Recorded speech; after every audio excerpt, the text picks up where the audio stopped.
Hey guys, and welcome to another video. Basically, it's the middle of the night right now while I'm recording, and since I figured doing a Q&A, I'll end up the least animated compared to some other videos I want to do. That's what we'll be having for today. I do very much plan to talk about the coloured commander tag system reveal for the feature pack, as well as speculation on the most recent living story and that crazy vision the Pale Tree gave us. That'll have to be tomorrow, the day after. Today, let's just do some questions. I've got a bunch from the previous video. A lot of people have been asking me where they even submit questions. Just do them in the comments of the most recent Q&A I put up. That's where I tend to read them, and you'll be most likely to get a response. So anyway, the first question for today is from Astro Asurius, who says, "Hey WP, I have a lore question. In Season 1, we vote for Ellen Keel, and later in the Thormanova fractal, we meet Scarlet doing her agenda there. Obviously, she went there for a reason. What do you think she got from the Abaddon fractal that we didn't see yet?" This is a really interesting topic because a lot of people do immediately assume, right, since Scarlet appeared in Thormanova, she has to have appeared in the Abaddon fractal, and I tend to agree. She probably would have been shoehorned in there, and this is one of the many reasons why I really didn't want to see the Abaddon fractal. Back when that voting came out, the number one thing I was scared of with going to the Abaddon fractal wasn't that it would be infinitely cooler than the Thormanova reactor. It absolutely would be. This is probably one of the most epic moments in the lore, in the history of this entire franchise. This would be a cool thing to see, but my fear was that it's so cool in the lore, they would never be able to pull it off in game, especially something as small as just a sodding fractal, and even worse, that they would ruin it by, say, adding arbitrary Scarlet story in there. All of that said, and so I'm happy that we got the Thormanova reactor in the end. All of that said, I do think she would have had an involvement, and probably, since her involvement in the Thormanova reactor was to do with the nature of magic on Tyria, the Abaddon fractal probably would have touched on the same thing. Well, you have to remember, if you guys don't understand really the story here, basically when the human gods used to live in Ur and they were on Tyria, Abaddon gave magic to the races of Tyria. The other gods got very angry about this and they went to war. It was Abaddon, one god, versus 5 other gods, and it took place here on Tyria, not a place you can actually walk in Guild Wars 2. It was an area in Nightfall, but still really badass, and there's all this cool lore. I did this whole thing on it at the time. Well, the main connection you guys can probably see between the Thormanova reactor and this event, which are very distant events, is they both have something to do with magic. Abaddon's entire motivation for being in this war was that he had gifted magic to people, and maybe our perspective of this fight, of this fractal even, wouldn't necessarily been the war itself, but maybe the moment that triggered the war. You know, maybe the moment that Abaddon gave his magic to the Marganites, and we may have been able to see him, say, messing around with the Bloodstones or something. And through this, we get an insight into the way magic works on Tyria. Maybe we would have even seen Abaddon playing with the ley lines themselves. And so in this way, it's very similar to the Thormanova reactor, which is the Asura playing with the ley lines. And that's the way I think it would have swung. I'm happy it never swung that way. And I don't know, it's a really pessimistic thing for me to say, but I don't ever want ArenaNet to touch that lore or do it in-game. Not until, like, they released maybe a single-player RPG, and this was like the climax of the whole story, and only in that way can they do it justice. But yeah. So the next question is from Tom S126, who says, "Hey WP, I'm going to feel really silly if everyone already knew this, but I was on the Guild Wars 2 wiki and found myself looking at the Shining Blade page. I was looking at the members and I noticed they listed cant as a member. Since it is heavily implied that Morgemoth can corrupt Sylvari, do you think the Queen will be in danger in a story update in the future?" I did believe this. I thought this would be a really logical and cool place for the story to go. I seem to be constantly petitioning for the Queen to die. I don't know. There's so many plots in the living world that I'm like, oh, this could lead to the Queen dying. Yes, and then I talk about that for some reason. I think this would have been good, though. It definitely would have been like he's some sleeper minion of Morgemoth who suddenly grabs hold of him when the Queen is most vulnerable and he's the only one left defending her and he kills her. That could still be possible, but given the most recent patch, which established that cant was going to Fort Trinity to deal with Starth specifically for Anise, I think they're not going that way at all. Hopefully the story that they're eventually going to do with cant proves more interesting. I will say this most recent patch was really good for that character. I knew he was a good character because of his history and his motivations, and he was kind of like this anti-villain. Yeah, it's very hard for me to not like an anti-villain, but only now did he really get a lot of dialogue, a lot of cool stuff, and I really hope the ball keeps rolling with him, because he is damn cool. I just think maybe the angle of him killing the Queen is less obvious now than maybe it was before, though it's still possible.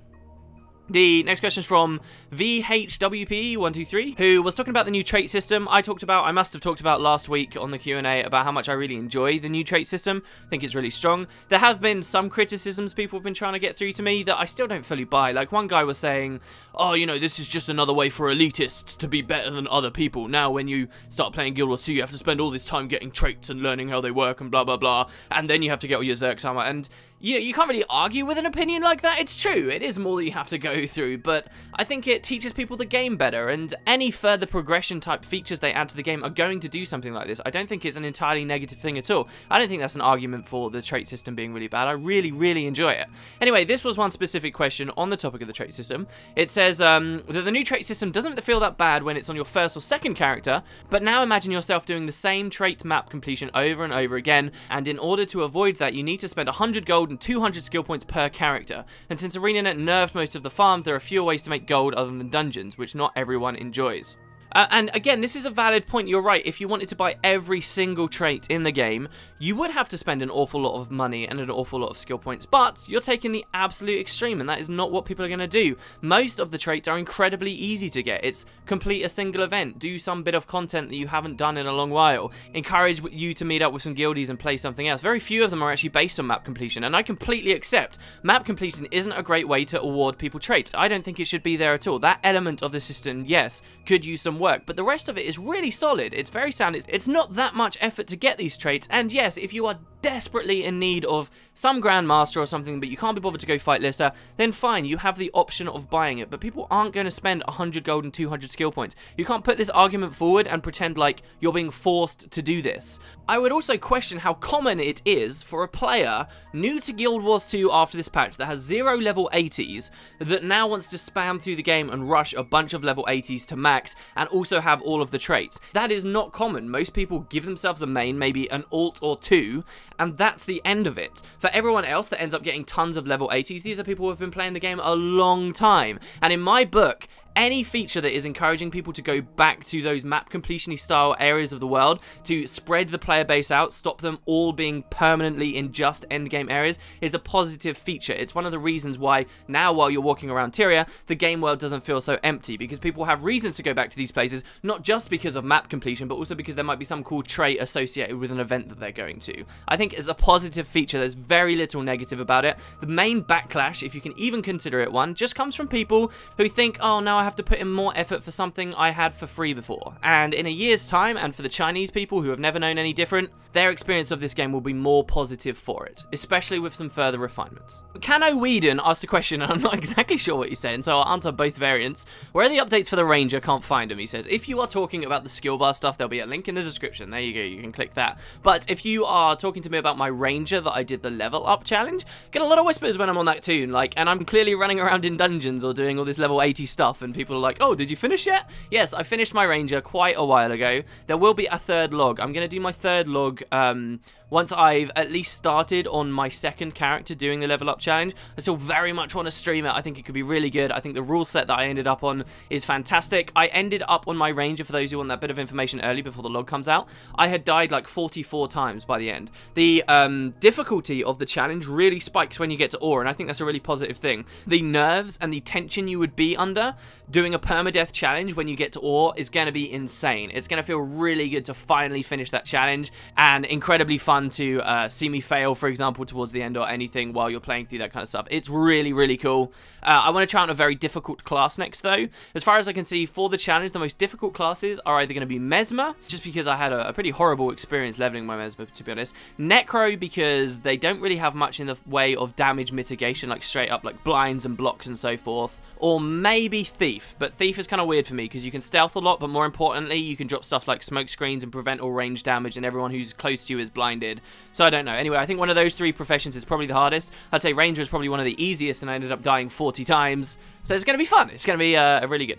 The next question is from T Soul Wing Guitar, who says, Mr. Potato's Ranger question for you. Are there any builds you have come across for your Ranger, like the healing build for Elementalist, that you like in concept but that are too underpowered or otherwise not viable? I would say for Ranger, there's so many pets, and they're all kind of interesting, but a lot of them it's just like, you don't really use them. The reason I made my Ranger actually an Asura was specifically because Rangers get a trait where they double stun and daze durations, and as an Asura you get get a skill called Technobabble, which is 1200 range, instant activation. It's not a projectile or anything that dazes someone for 3 seconds. And so with this trait, that goes up to 6 seconds. And with Mesmeroons, that goes even higher. And that's I've been running that in World vs. World, and it's really kind of fun to see people who run around out there without a stun break, and it happens more often than you'd expect, right? Or if you can get someone to pop their stab early or something, it's amazing to pop a Technobabble on them, and they can't do anything for ages, and you just plink, plink, plink away or whatever you're doing, and they end up dead. So it's kind of fun, but it's also a really stupid build that has massive glaring weaknesses, and I'd be much better roaming on any other Ranger spec. For dungeons, I actually had quite a bit of fun on Ranger for a while, but I don't know, then it started to bore me. I feel like there's a lot of setup you can do that's really fun. Like, there's a lot of stuff you can do for might stacking for your team, making sure your Frost Spirits out, getting the Troll Unguent rolling early, getting the Rampages 1 out early, and all this stuff. Like, there's a lot you can cast before the fight begins, but the actual fight itself, I tend to find, is a bit too much 1-1-1-1-1 spam for me, and then the occasional 4 in there if you're an axe offhand. So I don't know, I got bored of it, and I ended up going back to my Ellie. We'll see though. I'm excited about the update at the very least. I like the idea of being a sniper longbow ranger, and what we saw on the skill bar was awesome. It did look really, really phenomenal. Next question is from Big Diesel 037, who says, what's your input on ArenaNet ever finishing the jumping puzzle after Ascalon Catacombs, if it is a jumping puzzle? This is, I don't have much of an opinion, but I'd like to share this with people who don't know. Pretty much every single dungeon in Guild Wars 2 has an unfinished jumping puzzle in it. The most famous one probably is Ascalon Catacombs because it's really easy to see. So what this guy's talking about is in paths 1 and 3, after you defeat the final boss, you can go up a staircase on the far side of the room, and in the back there is a giant cavern, right? And on the far side of the cavern you can see a ledge that it seems almost impossible to get to. Deep down below you in this massive drop is a giant pool of water. And it turns out you can actually worm your way over there because there's a lot of invisible bridges. And the only way you can see these invisible bridges is sometimes dust falls on them and you can kind of see the outline of where they are. It's very like Indiana Jones, okay? And so you can walk along these bridges and eventually get to the other side. But it's ultimately very easy to get over there, and there's nothing there once you make it. And I remember doing that very early at the game's launch and thinking, wow, this is cool. I wonder if they're ever going to complete it. Well, there's one in every dungeon. Another pretty famous one that you may have heard of is in Cordicus's Manor. If you break completely out of the map, and like you're not even in the manor, you're basically walking around Queensdale, but while in the dungeon instance, you'll find when you clip through like a hill, you can end up in this bizarre mini dungeon style area where you can press F on things and make all the walls spin, and there's like a cat in the ceiling. It's crazy. There's all this really bizarre stuff. That's another one though. That's another one of these like mini puzzles, not really a jumping puzzle I guess this time, within a dungeon. There's one you can see quite easily in Sorrow's Embrace by looking up in the ceiling. There's one in COF that you can sort of see by looking up in the ceiling, but many of them get very, very hard to find. I don't even know about one in Arar, to tell you the truth. There was a guy who did a blog detailing all of these areas where he'd managed to break out of the maps and so forth, but ArenaNet never finished them. This was just one on a whole pile of features that were originally being slated for the game. Not even mentioned this one, for example. This wasn't even mentioned that it was going to be a thing for Guild Wars 2. But in the end, they ran out of time on, you know? And I'm not going to sit here and say that I'm not sad about that. It's sad whenever you hear about one of these things. But if you were saying to me, all right, they can bring back one of these features, they can get back to work on one of these for whatever reason, is this going to be at the top of my list? Unfortunately not. I think at the top of my list, somewhere very high at least, would be more important things like the Zaitan fight, for example.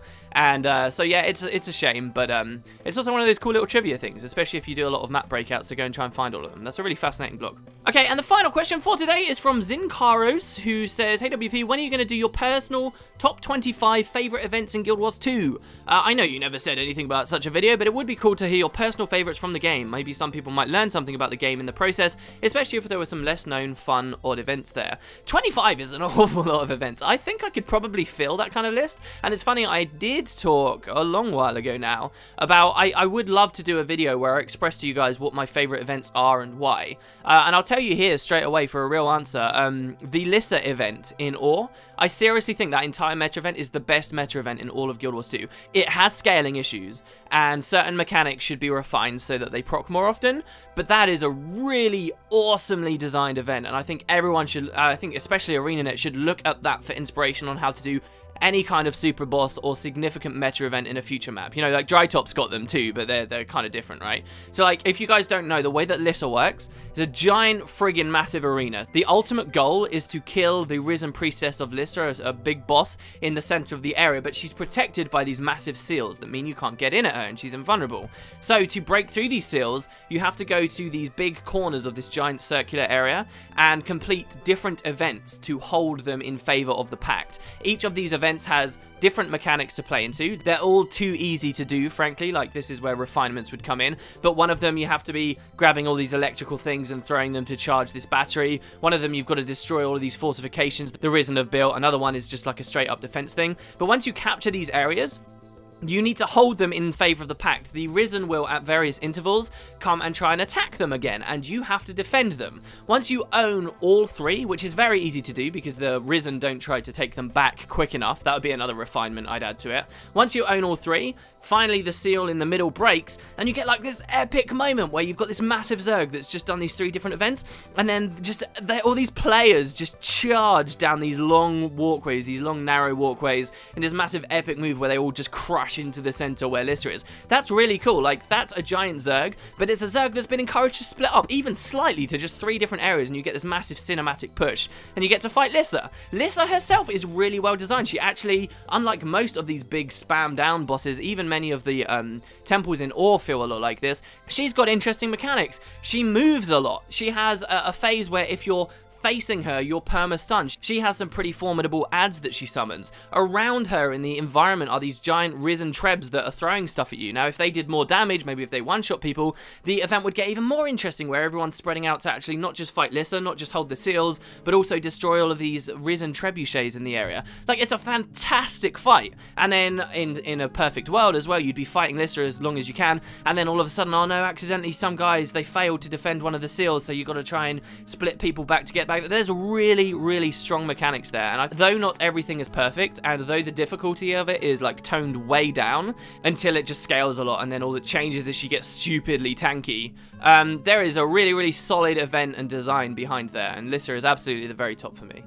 Beside that, though, there's a lot of other hidden things. There's like the Modus Scleris, which are like this guild of mercenaries or whatever that have these rare events all around Tyria that you can find and sort of get a bit of a story with them. There's fun ones, but I don't know whether I'd have 25. Anyway, guys, there you go. That's the Q&A for today. A bit more tame. If you do have any questions, feel free to leave them down in the comments below. I will see you tomorrow for either more feature pack stuff or this Living World speculation. Let me know what you think, and I will see you next time. Hope you have a great evening.